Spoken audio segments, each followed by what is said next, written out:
एक गांव में सरस्वती और रमेश नामक पति पत्नी रहते थे। जहां वो नौकरी करते थे उनका ठीक से गुजर बसर नहीं होता था, तो वह दोनों हमेशा सोचते रहते चाहिए। एक दिन रमेश सरस्वती से आकर कहता है कि सरस्वती, हमें एक ऐसा व्यापार करना चाहिए जो हमारे गांव में पहले से नहीं है। सरस्वती कहती है कि मगर ऐसा कौन सा व्यापार है जो गांव में पहले से नहीं है?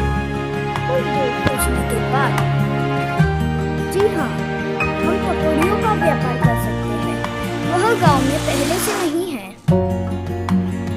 रमेश कहता है तुम्हारी बात सही है, मगर कोई भी व्यापार करने के लिए पैसों की जरूरत होती है और हमारे पास तो इतने पैसे भी नहीं हैं।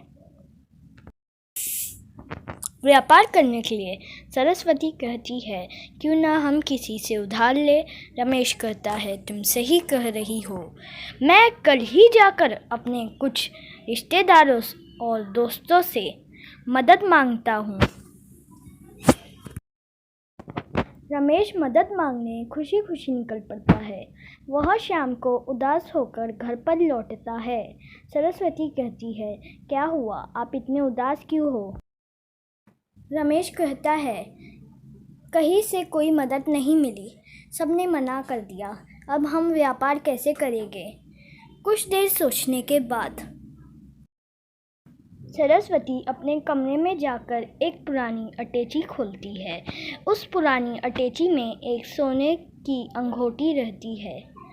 वह सोने की अंगूठी जाकर रमेश को देती है। इसे बेच दो। रमेश कहता है ये सोने की अंगूठी कहाँ से आई? सरस्वती कहती है यह अंगूठी मुझे मेरी नानी ने दी थी। रमेश कहता है हम यह अंगूठी कैसे बेच सकते हैं? यह तुम्हारी नानी की निशानी है। सरस्वती कहती है मैंने इस बारे में सोच लिया है, हमारे व्यापार में से जो भी मुनाफा होगा उसमें से कुछ पैसे ज़रूरतमंदों की मदद करेंगे। यह सुनकर रमेश बहुत खुश हो जाता है। वह कहता है तुम्हारे इतने नेक और अच्छे विचार सुनकर मुझे बहुत खुशी हुई, हम ऐसा ही करेंगे। अगले दिन रमेश जाकर वह अंगूठी को बेच कर आता है और वह अपना पकौड़ों का व्यापार शुरू करता है। पकौड़ी का व्यापार स्टेशन के नज़दीक होने के कारण अच्छे से चलने लगता है। कुछ ही दिनों में व्यापार में ज़्यादा मुनाफा आने लगता है। फिर रमेश स्कूल के यहाँ पकौड़ी का व्यापार शुरू करता है। इसी तरह हर गांव में पकौड़ी का व्यापार शुरू करता है।